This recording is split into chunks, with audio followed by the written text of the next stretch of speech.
तो मैं ओम प्रकाश यादव आपका ब्लूमिंग माइंड क्लासेस में स्वागत करता हूं। आज की इस वीडियो में हम लोग मानव मस्तिष्क के विषय में पढ़ने वाले हैं। तो आपके मन में विचार आएगा कि हम क्यों मानव मस्तिष्क के विषय में पढ़ने वाले हैं। तो सही बात है, हम इसलिए मानव मस्तिष्क के विषय में पढ़ने वाले हैं क्योंकि मानव मस्तिष्क अधिकांश जो हार्मोन्स होता है जो हमारे शरीर में स्रावित होते हैं उनका नियंत्रण करता है। और इसके बाद में मानव मस्तिष्क जितने भी संवेदी अंग होते हैं, जैसे आपका यकृत हो गया, आमाशय हो गया, छोटी आंत हो गया, तो इन सब का उद्दीपनों के द्वारा जो प्रतिक्रियाएं होती हैं किसी भी कार्य के प्रति उनको नियंत्रित करने का कार्य करता है। और हमारे शरीर में जितनी ऐच्छिक क्रियाएं और कुछ अनैच्छिक क्रियाएं होती हैं उनका भी यह नियंत्रण करता है। आप सोचेंगे कि जो अनैच्छिक क्रियाएं होती हैं उनका नियंत्रण मेरुरज्जु अर्थात स्पाइनल कार्ड के द्वारा ही होता है। सही बात है, स्पाइनल कार्ड के द्वारा ही होता है, ये बात सही है। लेकिन हमारा जो मस्तिष्क होता है उसका जो आखिरी भाग होता है मेडुलो ऑब्लांगेटा जो होता है वो आपका स्पाइनल कार्ड से जुड़ा होता है। इसलिए जो अनैच्छिक क्रियाएं होती हैं जैसे श्वसन, हृदय में लय होना और इसके बाद में हिचकी आना, ये सब जो अधिकांश क्रियाएं होती हैं ये भी अनैच्छिक क्रियाएं जिनको कहा जाता है वॉलंटरी एक्शन, ये भी मानव मस्तिष्क के द्वारा ही नियंत्रित किया जाता है। तो आपको आई होप समझ में आया होगा। तो दोस्तों, आप लोग इस वीडियो को देखने से पहले या देखने के बाद मैं आपसे यही कहना चाहता हूं कि आप लोग कमेंट बॉक्स में कमेंट नहीं कर रहे हैं तो मुझे कैसे पता चलेगा कि मैं वीडियो सही बना रहा हूं या कुछ मुझसे गलतियां हो रही हैं। तो आप लोग कृपया मेरा सहयोग करें कि मैं नेक्स्ट वीडियो को काफ़ी अच्छे से आपके सामने लाऊं जिससे आप खुद प्रभावित हों। यदि कोई भी व्यक्ति अपना या कोई भी अपना मोटिवेशन कोट हमें देना चाहता है तो वह कमेंट बॉक्स में छोड़ सकता है, जिससे हम नेक्स्ट वीडियो में उनका मोटिवेशन अपने वीडियो में लगाएंगे। तो आज का जो मोटिवेशन है दोस्तों वो है अपने लक्ष्य को, क्योंकि मस्तिष्क के विषय में पढ़ रहे हैं इसलिए हम लोग जो है कि आज का मोटिवेशन है अपने लक्ष्य को हरदम दिमाग में रखना है। अपने लक्ष्य को हरदम दिमाग में रखना है जिससे वो हमसे सारे कार्य करवाएगा। अपने लक्ष्य को हरदम दिमाग में रखना है जिससे वो हमसे सारे कार्य करवाएगा और हमें हमारा लक्ष्य प्राप्त होगा। हमें हमारा लक्ष्य प्राप्त होगा। मस्तिष्क ऐसा है, आप भी समझ रहे हैं, सभी लोग जानते हैं कि हमारे साथ जो भी घटनाएं घटित होती हैं अधिकांशतः घटनाएं हमारे द्वारा मस्तिष्क में सोचे गए या आए हुए विचारों का ही जो योगदान होता है उन्हीं के द्वारा घटनाएं घटित होती हैं। इसको आप लोग कभी केयर करेंगे तो आपको समझ में आएगा। हमारे ज़िंदगी में भी आकर्षण का सिद्धांत लागू होता है। इसके बाद में दोस्तों हम लोग बात करते हैं मानव मस्तिष्क, ह्यूमन ब्रेन। ह्यूमन ब्रेन क्या होता है? मानव मस्तिष्क एक कोमल, बहुत ही सॉफ्ट होता है और सेंसिटिव पार्ट होता है बॉडी का। हमारे शरीर का सबसे अधिक संवेदनशील और कोमल अंग होता है मानव मस्तिष्क। कहा जाता है यदि मस्तिष्क में सुई से चुभो दिया जाए तो उसमें से तरल पदार्थ निकलने लगता है। और इसके बाद में मनुष्य के अधिकांश कार्यों का जो नियंत्रण होता है, कोई आपसे पूछेगा दोस्तों कि मनुष्य के अधिकांश कार्यों का नियंत्रण किसके द्वारा किया जाता है, तो वह मानव मस्तिष्क के द्वारा किया जाता है। इसके बाद में इसकी जो स्थिति होती है मस्तिष्क कोश में स्थित होता है, खोपड़ी के मस्तिष्क कोश में स्थित होता है जिसको कहा जाता है क्रेनियम। इसके बाद में दोस्तों मस्तिष्क का जो भार होता है वो 1300 से 1400 ग्राम होता है। मस्तिष्क का जो भार होता है 1300 से 1400 ग्राम, या इसको कह सकते हैं 1.3 kg से लेकर 1.4 kg तक होता है। इसके बाद में मानव जो हमारा मस्तिष्क है उसका वज़न हो गया 1.3 किलोग्राम से लेके 1.4 किलोग्राम। इसके बाद में जो नवजात शिशु होता है उनमें जो वज़न है 370 से लेके 400 ग्राम तक होता है। फिर आयतन होता है 1200 सीसी से लेके 1500 सीसी तक। मानव मस्तिष्क के शरीर में हमारे जो खोपड़ी है, हमारा जो सिर का जो सिर है उसमें कितना स्थान घेरता है, तो आपका 1200 से 1500। सीसी का मतलब होता है दोस्तों क्यूबिक सेंटीमीटर। सीसी का मतलब होता है क्यूबिक सेंटीमीटर हो जाएगा। इसके बाद में जो मस्तिष्क होता है चारों तरफ से, मस्तिष्क चारों तरफ से तिहरी झिल्ली से घिरा होता है। तो थोड़ा सा मैं रफली डायग्राम बना दे रहा हूँ, शायद आपको अच्छा लगे, या थोड़ी सी अगर गलती हो तो उसको आप लोग अपने जो कॉपी है उस पर सही कर लीजिएगा। तो यहाँ पे दोस्तों ये आपका हो गया मानव मस्तिष्क हो जाएगा। यहाँ पे मानव मस्तिष्क हो जाएगा इस तरीके से आपका मानव मस्तिष्क हो गया। तो हम लोग केवल बात करने वाले हैं, अभी आगे अच्छे से जानकारी लेंगे। यहाँ पे तिहरी झिल्ली से घिरा होता है, तो सबसे जो बाहर होता है वो आपका खोपड़ी हो जाएगा, सबसे बाहर आपका खोपड़ी होता है। और इसके बाद जस्ट अंदर जो आपका झिल्ली होता है इसको कहा जाता है दृढ़ तानिका। दोस्तों इसको कहते हैं दृढ़ तानिका कहा जाता है, जिसका इंग्लिश में मतलब होता है डूरा मेटर। जो इंग्लिश मीडियम से होंगे लिख लेंगे डूरा मेटर हो जाएगा। इसके बाद में ये तो आपका मध्य वाली झिल्ली का नाम हो गया डूरा मेटर हो जाएगा। फिर इसके बाद में लास्ट में आता है डूरा मेटर का मतलब आपका पहली झिल्ली का नाम डूरा मेटर हो जाएगा।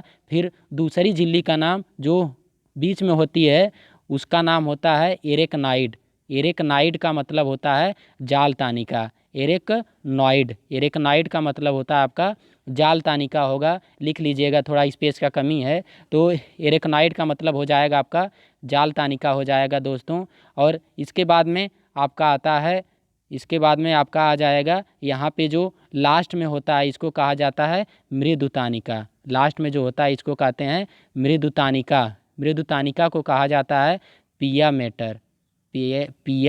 मेटर इसको कहा जाता है। तो आपको समझ में आया होगा। और थोड़ा सा मैं इसको रब कर दे रहा हूँ समझाने के लिए कि जो आपका मृदुतानिका होता है, मृदुतानिका के पास में ही जो रक्त होता है उसका सघन जाल होता है, रक्त का सघन जाल होता है। और इसी में ही O2 का जो मस्तिष्क है वहाँ पे O2 का जो आपका संचरण होता है, मृदुतानिका में ही रक्त का संचरण होता है जिसमें O2 फ्लो होता है। और इसके बाद में आपका बात किया जाएगा कि जैसे यदि आपके सिर में कोई चोट मार देता है धीरे से, या चोट लग जाती है कहीं, एकाएक कहीं झुकते हैं दरवाजे से, आपका कहीं चोट लग गया, तो क्या होता है आपका मृदुतानिका और जाल तानिका के मध्य दोस्तों आपका एक द्रव्य पाया जाता है जिसको कहा जाता है मेरुरज्जु परिद्रव्य, यहाँ पे हो जाएगा मेरुरज्जु परिद्रव्य पाया जाता है। जो आपका जब भी चोट जैसे मारा जाता है, कोई चोट आपको मारता है सिर पे, तो वह एक तरीके से फैल जाता है और बाह्य आघातों से, कोई पूछेगा जो दृढ़ तानिका और मृदुतानिका के मध्य मेरुरज्जु परिद्रव्य पाया जाता है, उसका क्या काम होता है? तो उसका यही काम होता है, जब भी चोट हमारे मस्तिष्क में लगती है तो वह फैल जाता है और मस्तिष्क की बाह्य आघातों से रक्षा करता है। आई होप आपको समझ में आया होगा। थोड़ा यदि कहीं पे दिक्कत होगा तो आप कमेंट बॉक्स में कमेंट कर सकते हैं। अभी जैसे मोबाइल से ही बनाया जा रहा है, थोड़ा सा दिक्कतें आ रही हैं, आप लोग कंप्रोमाइज़ कर रहे हैं, मुझे पता है। तो ऐसे ही आप अपना जो भरोसा है वो मुझ पर बनाए रखें। तो इस तरीके से आपका होता है। देखिए यहाँ पे जो मैं बात किया था अभी, ये हो जाएगा स्कल का मतलब होता है खोपड़ी। जो मस्तिष्क है वो खोपड़ी के अंदर स्थित है। तो खोपड़ी के अंदर आपकी 3 झिल्ली हो जाएगी। एक झिल्ली का नाम हो जाएगा, जो मैं भी बताया था, उसका नाम क्या था? दृढ़ तानिका था, जिसको कहा गया था अभी डूरा मेटर कहा गया था। फिर बीच में आता है जाल तानिका, जिसको कहते हैं एरेकनॉइड कहा जाता है। और इसके बाद में जस्ट लास्ट में आता है मृदु तानिका, जिसको कहा जाता है पिया मेटर कहा जाता है। इस तरीके से आपको समझ में आ रहा होगा। अब इसके बाद में जस्ट बात करते हैं मस्तिष्क के भाग, पार्ट ऑफ ब्रेन क्या होता है? मस्तिष्क के 3 भाग होते हैं। कोई पूछेगा मस्तिष्क के कितने भाग होते हैं? तो मस्तिष्क के 3 भाग होते हैं। सबसे बड़ा भाग, मस्तिष्क का सबसे बड़ा भाग होता है अग्र मस्तिष्क। मस्तिष्क का सबसे बड़ा भाग होता है अग्र मस्तिष्क, और मस्तिष्क का सबसे छोटा भाग होता है मध्य मस्तिष्क। अग्र मस्तिष्क सबसे बड़ा भाग हो जाएगा, मध्य मस्तिष्क सबसे छोटा होता है। और इसके बाद में लास्ट आता है, ये आपका ऐसे लिख लीजिएगा पश्च होगा। यहाँ पे आपका पश्च मस्तिष्क हो जाएगा, जिसको कहा जाता है हिंड ब्रेन। पहला हो गया दोस्तों फॉर ब्रेन, अग्र मस्तिष्क, दूसरा हो गया मिड ब्रेन मध्य मस्तिष्क, तीसरा हो गया पश्च मस्तिष्क जिसको कहते हैं हिंड ब्रेन कहा जाता है। अब देखिए मध्य मस्तिष्क में ही कार्पोरा क्वाड्रिजेमाइना व कुरूरा सेराबाई पट्टिकाएँ पाई जाती हैं जो अग्र मस्तिष्क को पश्च मस्तिष्क से जोड़ने का कार्य करती हैं। आपको समझ में आ रहा होगा। इसके बाद में दोस्तों यहाँ पे हम बात करते हैं, यहाँ पे आपका हो जाएगा अग्र मस्तिष्क के विषय में बात किया जाएगा। आपका अग्र मस्तिष्क के विषय में बात कर लेंगे तो जो अग्र मस्तिष्क है वो इसमें पहला है घ्राण मस्तिष्क। अग्र मस्तिष्क में पहला जो बात करेंगे इसके भाग हो जाएंगे घ्राण मस्तिष्क हो जाएगा। तो जो आपका जो घ्राण मस्तिष्क होता है यह कम विकसित होता है। घ्राण मस्तिष्क जिसको कहा जाता है ओल्फैक्टरी ब्रेन, ओल्फैक्टरी ब्रेन जो होता है वो कम विकसित होता है। और इसके बाद में दूसरा होता है प्रमस्तिष्क। प्रमस्तिष्क सबसे बड़ा हिस्सा होता है अग्र मस्तिष्क का। फॉर ब्रेन का सबसे बड़ा हिस्सा कौन सा होता है तो प्रमस्तिष्क होता है जिसको कहा जाता है सेरिब्रम कहा जाता है। और इसका जो परसेंटेज होता है वो 80% होता है। दोस्तों मैं एक बात कहना चाहता हूँ कि आपको जो भी मस्तिष्क के विषय में पढ़ाया जाएगा काफ़ी अच्छे तरीके से पढ़ाया जाएगा। और उसमें भी यदि थोड़ा सा भी आपको कुछ लगेगा तो आप कमेंट बॉक्स में अपना सुझाव देना मत भूलिएगा। और इसके बाद में बात करते हैं जो प्रमस्तिष्क होता है इसके कार्य में आप लिख लेंगे। इसका कार्य होता है तर्क शक्ति, जो भी लॉजिक होता है और जो भी चेतना होता है और कुछ हम सीख रहे हैं, सीखना भी हमारा इसी में आ जाएगा। और जो विचार करना, विचार जो करते हैं वो भी हमारा होता है, सोचना भी होता है और स्मृति होता है। इस समय कोविड का दौर चल रहा है, क्या हो रहा है, कोई थोड़ा सा भी बीमार हो रहा है, सोच रहा है कि मुझे कोरोना हो गया है, तो आपका अपने जो प्रमस्तिष्क है उसको कंट्रोल करिए, उसको कहिए भाई साहब आप इतना ज़्यादा उछल कूद मत मचाओ, आप इतना उछल कूद मत मचाओ कि मैं जो है कि खुद उछलने लगूं। तो मुझे क्या है, स्थिर रखना है, स्थिर रहना है। इसीलिए कृपया आप जो है कि ज़्यादा सोचना बंद करें कि सर्दी जुकाम हो गया है तो कोरोना ही है। इसके बाद में दोस्तों बात करते हैं डायंसी फिलान की। डायंसी फिलान जो होता है वो अग्र मस्तिष्क का सबसे आखिरी हिस्सा होता है, अग्र मस्तिष्क का सबसे आखिरी हिस्सा होता है। और इसमें पाया जाता है एपिथैलेमस। इसमें क्या होता है, एपिथैलेमस पाया जाता है और थैलेमस पाया जाता है। जो मुख्य जिनके विषय में बातें हैं मैं उनके विषय में ही चर्चा करूंगा। जो थैलेमस होता है ठंडी गर्मी और पीड़ा का एहसास कराता है। आपको ठंड महसूस हो रही है, गर्मी महसूस हो रही है, कोई पूछेगा कौन सा भाग है तो उसका नाम है थैलेमस, अग्र मस्तिष्क का थैलेमस। और इसके बाद में बात करते हैं hypothalamus. Hypothalamus is very important parts of for brain, very important part of for brain. हमारा जो अग्र मस्तिष्क है उसका बहुत ही महत्वपूर्ण भाग है।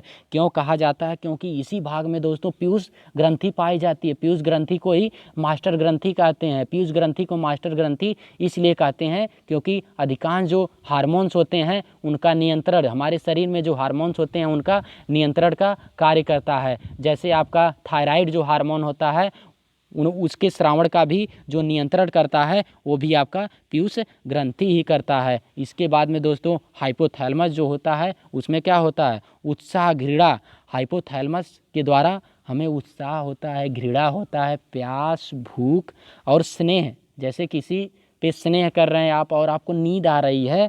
और इसके बाद में ताप का नियंत्रण, ताप को नियंत्रित करना ही ये आपका हाइपोथैलेमस का कार्य है। इसके बाद में पीयूष ग्रंथि के विषय में आपसे बता दिया कि मास्टर ग्रंथि, पीयूष ग्रंथि को ही क्या कहा जाता है, मास्टर ग्रंथि कहा जाता है। आप लोग थोड़ा कमेंट बॉक्स में कमेंट करिएगा कि हमारे शरीर की सबसे बड़ी ग्रंथि कौन सी है। इसके बाद में दोस्तों बात करते हैं, यहाँ पे देखिए आपको दिख रहा है कि आपका सेरिब्रम है जिसको कॉन्शियस थॉट और मेमोरी, ये आपका जो है कि जो भी विचार होते हैं, सोचना जो होता है और इसके बाद में जो भी स्मृति होती है और आपका इन सब चीज़ों के विषय में ये आपका नियंत्रित करता है। कौन सा है, आपका सेरिब्रम करता है। और इसके बाद में आपका डायंसी फिलान जो होता है, डायंसी फिलान ये हमारा होमोस्टोसिस मतलब जो भी उपापचय से संबंधित क्रियाएं होती हैं उनका भी वसा तथा उपापचय से संबंधित क्रियाओं का नियंत्रण करता है। और इसी में पाया जाता है पीयूष ग्रंथि जिसको मास्टर ग्रंथि कहते हैं। अभी इसके विषय में हम लोग बात किए थे। फिर दोस्तों आगे बढ़ते हैं, ये देखिए स्केच है जो हमारा ह्यूमन ब्रेन है, इसका आप लोग स्क्रीनशॉट करिएगा और इसके विषय में लिख लीजिएगा कौन सा कहाँ पे है। तो ये सब जो पार्ट हो जाएगा ये आपका होता है अग्र मस्तिष्क का। यहाँ पे जो पाया जाएगा वो प्रमस्तिष्क पाया जाएगा। फिर इसके बाद में यहाँ पे आपका जो हो जाता है जिसको कहा जाता है पश्च मस्तिष्क पाया जाता है। फिर यहाँ पे पोन्स, आपका मेडुला ऑब्लोंगेटा, ये सब इत्यादि चीज़ें पाई जाती हैं। तो आई होप आपको समझ में आ रहा होगा। और दोस्तों देखिए, पढ़ते पढ़ते क्या है, हमें इंटरटेनमेंट की भी आवश्यकता होती है। हमारा दिमाग एक निश्चित समय तक ही क्या कर सकता है, पढ़ाई को फोकस कर सकता है। तो आज का जो चुटकुला टाइप का कहेंगे जिसको बनाया हूँ मैं, वैसे ही आपको समझ में आया होगा, आप लोग पढ़ भी चुके होंगे। तो इसमें क्या है, एक बार एक लड़का, हम लोगों के साथ सबके साथ ऐसा घटित होता है कि एक बार एक लड़का बाजार गया, डॉक्टर की दुकान के सामने खड़ा हो गया और फिर एक आदमी से पूछा भाई साहब डॉक्टर की दुकान कहाँ है। डॉक्टर की दुकान कहाँ है मतलब होता नहीं है कि आप लोग ऐसा फील किए होंगे कि कभी कहीं गए होंगे, पूछते हैं कि वाली दुकान कहाँ है, जस्ट पीछे रहता है। तो भाई साहब वो डॉक्टर की दुकान कहाँ है, तो वो कहता है दिखाई नहीं दे रहा है। फिर वो कहा दिखाई देता तो पूछता, दिखाई देता तो तुमसे पूछता। तो आपको शायद आनंद आया होगा। फिर इसके बाद में बात करते हैं मिड ब्रेन जो होता है मध्य मस्तिष्क मैं आपको पहले ही बताया था, मस्तिष्क का सबसे छोटा हिस्सा होता है। और इसके बाद में मस्तिष्क को मेरुरज्जु से जोड़ने का कार्य करता है। अभी मैं बताया था आपको पीछे कि कार्पोरा क्वाड्रिजेमाइना और क्रूरा सेराबाई पट्टिकाएँ होती हैं जो अग्र मस्तिष्क को पश्च मस्तिष्क से जोड़ने का कार्य करती हैं। और इसके बाद में देखिए, आप तो देखते हैं आँखों से, अच्छी बात है, सुनते हैं कानों से, बहुत अच्छी बात है, लेकिन अभी आपके सिर में चोट लग जाए तो देखिए, या किसी के सिर में चोट लग जाती है तो उस समय क्या होता है, ऐसा किसी के साथ ना हो। मतलब जब जैसे चोट लग जाती है by the way accidental case में, तो सुनने में क्या हो जाता है, सुनने और देखने में समस्याएं आ जाती हैं। जो मध्य मस्तिष्क होता है वो दोस्तों थोड़ा सा डिसबैलेंस हो जाता है, इसलिए कहा जाता है मस्तिष्क बहुत ही कोमल और संवेदनशील अंग है। जो भी हमारे संवेदी अंग होते हैं उनकी प्रतिक्रियाओं का क्या करता है, नियंत्रण करता है, जो भी उद्दीपन उत्पन्न होते हैं। इसके बाद में बात करते हैं पश्च मस्तिष्क जो होता है मस्तिष्क तथा मेरुरज्जु के बीच संपर्क स्थापित करता है। पश्च मस्तिष्क मेरुरज्जु तथा मस्तिष्क के बीच में संपर्क स्थापित करता है। इसमें दोस्तों पाया जाता है पोन्स जो होता है श्वसन का नियमन करता है। छोटे छोटे जैसे क्या डीपली जानकारी आपको दी जा रही है, शायद आप मस्तिष्क के विषय में इतना डीप में एक बार पढ़ चुके होंगे तो आपका रिवीजन हो रहा होगा, या पढ़ रहे होंगे तो आपको काफ़ी ज़्यादा नॉलेज महसूस हो रहा होगा। इसके बाद में दोस्तों बात करते हैं हम आपका अनुमस्तिष्क जिसको सेरिबेलम कहा जाता है। एक होता है प्रमस्तिष्क जिसको सेरिबेरम कहते हैं, और एक होता है अनुमस्तिष्क जिसको सेरिबेलम कहते हैं। और इसमें क्या होता है, इस शरीर का संतुलन बनाए रखता है। शरीर का संतुलन जैसे हमारा खेलना कूदना नाचना, ये सब जो क्रियाएं होती हैं ये सब किसके द्वारा नियंत्रित होती हैं, अनुमस्तिष्क के द्वारा नियंत्रित होती हैं। फिर इसके बाद में पाया जाता है मेडुला ऑब्लोंगेटा जो होता है, या अनैच्छिक, यहाँ चा बना लीजिएगा छा से पहले। तो मेडुला ऑब्लोंगेटा जो होता है ये अनैच्छिक क्रियाओं का नियंत्रण करता है। जो अनैच्छिक क्रियाएं होती हैं जैसे खांसना, आप खांसते हैं, जैसे क्या होता है आप हिचकी लेते हैं या छींकते हैं, या हृदय का स्पंदन होता है और श्वसन की लय होती है। एक नहीं कहा जाता है आप जो है कि मतलब जो दिल है वो क्या है, समझता नहीं है मतलब मानता नहीं है। जैसे 1 मिनट में वो 72 बार धड़केगा, उसका काम है। और जो मस्तिष्क है वो आपका क्या है, सोचना कम नहीं करता है। मस्तिष्क सोचना कम नहीं करता है। आप अगर उस पर नियंत्रण नहीं किए हैं तो वो ना जाने क्या क्या बातें, अनवांटेड चीज़ें सोचता रहता है। इसलिए हमें मस्तिष्क से क्या है, सही चीज़ें ही सोचनी है।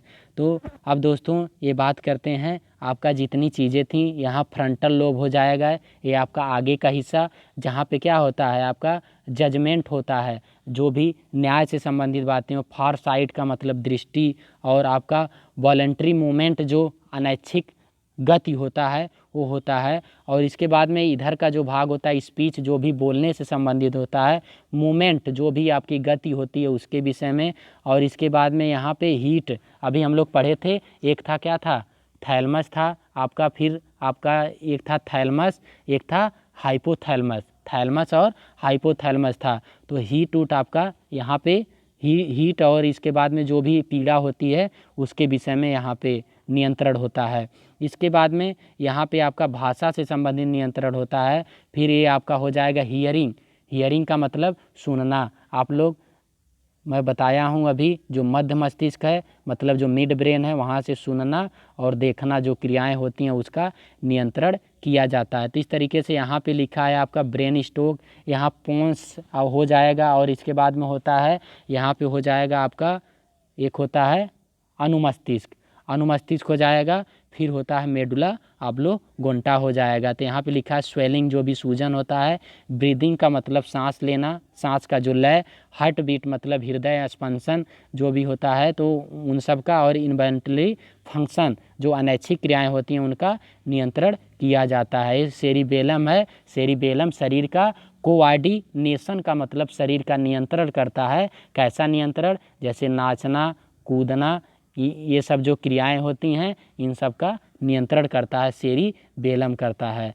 तो आई होप दोस्तों आपको वीडियो काफ़ी अच्छा आया होगा। वीडियो में कुछ भी अगर त्रुटि रह गई होगी, कुछ भी बताने में मैं अगर भूल गया हूँगा तो उसको कमेंट बॉक्स में कमेंट कर दीजिएगा। तो दोस्तों इस वीडियो को लाइक और सब्सक्राइब इस चैनल को करना ना भूलें, बेल आइकन को दबाना ना भूलें। अपने दोस्तों को भी बताएं ब्लूमिंग माइंड क्लासेस चल रही है, यहाँ पे बहुत कुछ अभी पढ़ाया जा रहा है, अभी तो शुरू किया गया है। तो लाइक, सब्सक्राइब, प्लीज़ शेयर। तो दोस्तों धन्यवाद आपको। आई होप वीडियो पसंद में आया होगा।